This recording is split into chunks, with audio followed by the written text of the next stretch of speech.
Cuando trabajamos la Guerra Fría mencionamos que los episodios calientes, los conflictos localizados que se multiplicaron durante esa guerra, no pueden entenderse sin tener en cuenta otro proceso histórico. Ese proceso histórico es la descolonización. Antes de ver cómo se entrecruzaron ambos procesos, debemos comprender qué fue la descolonización. Por definición, descolonización es lo contrario a colonización.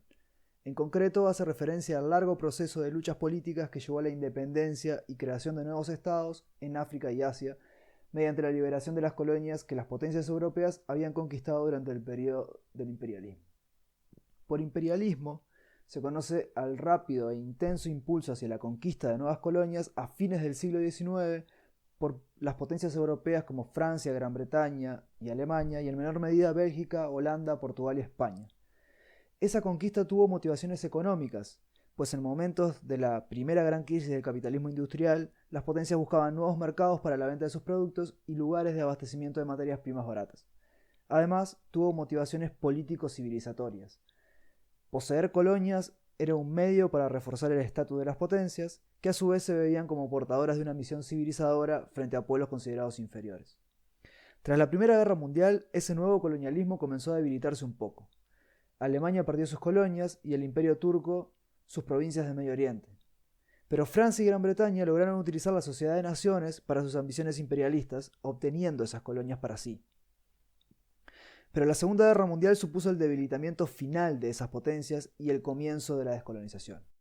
La descolonización debe explicarse en función de varias causas o factores que confluyeron en la segunda posguerra. En primer lugar, la guerra debilitó militar y económicamente a las potencias, las apartó en muchos casos de sus colonias, por ejemplo en Asia, donde fueron expulsadas por el avance japonés que destruyó el mito de la superioridad occidental. Esto hizo difícil mantener o retomar su dominio. En segundo lugar, se fortalecieron movimientos nacionalistas en las élites nativas de las colonias, muchas veces educadas en Europa e influidas por el liberalismo, el socialismo o el nacionalismo europeo. Estos movimientos retomaron y profundizaron una larga historia de luchas frustradas contra los colonizadores. En tercer lugar, el nuevo contexto internacional de la posguerra favoreció la descolonización. Por un lado, la ONU, entre sus principios, defendía la autodeterminación de los pueblos. Por otro lado, las nuevas potencias, Estados Unidos y la Unión Soviética, defendían en su discurso, en sus ideologías, la descolonización, tanto desde el liberalismo occidental como desde el socialismo antiimperialista de inspiración leninista de los soviéticos. En algunos casos colaboraron con las independencias o bloquearon intentos de las viejas potencias por reconquistar sus colonias. Como dijimos, la descolonización fue un proceso largo dividido en etapas, como podemos ver en este mapa. La independencia de importantes países asiáticos, entre los que se destaca la India, marcó la primera etapa de la descolonización, seguidas por las principales colonias de poblamiento y territorios semidependientes de África, como Argelia o Egipto, y luego una etapa posterior que abarcó a la mayoría de los países del África negra en los años 60, en la etapa más intensa de la descolonización. Tras esto, los restos de los imperios coloniales, especialmente el portugués, representaron la última etapa de descolonización. Y es importante superponer esta cronología con la cronología de la Guerra Fría. La forma en que se dio la descolonización fue variable, desde la negociación hasta la guerra sangrienta por la independencia. Suele coincidir que las potencias que practicaron una forma de dominio indirecto, permitiendo que las autoridades locales mantuvieran cierta autonomía y se mantuviera a su vez la lengua y la cultura nativa, lograron negociar de forma relativamente pacífica la independencia de sus colonias. Ese es el caso de Gran Bretaña en la India, por ejemplo. Aquellas potencias que, por el contrario, practicaron un imperialismo de asimilación, donde las autoridades enviadas de Europa controlaban todos los aspectos de la vida de la colonia, imponiendo la lengua y la cultura de la metrópoli, tuvieron más dificultades para encontrar una salida pacífica, como es el caso de Francia, que enfrentó las guerras coloniales más sangrientas en Argelia o Vietnam. Lo cierto es que más allá del momento o el modo en que se dio cada independencia, el proceso de descolonización en general cambió radicalmente el mundo con el nacimiento de muchos nuevos países que se insertaron en la política internacional, modificando las relaciones internacionales. Una nueva realidad hacía necesario, entonces, utilizar nuevos conceptos para entenderlo. Uno de estos conceptos clave es el de tercer mundo. Inicialmente tuvo un sentido político. Al primer mundo capitalista y el segundo mundo comunista se le sumaba ahora el tercer mundo, el de los nuevos países descolonizados, que desde un primer momento mostraba una tendencia a buscar un lugar en las relaciones internacionales por fuera de los bloques.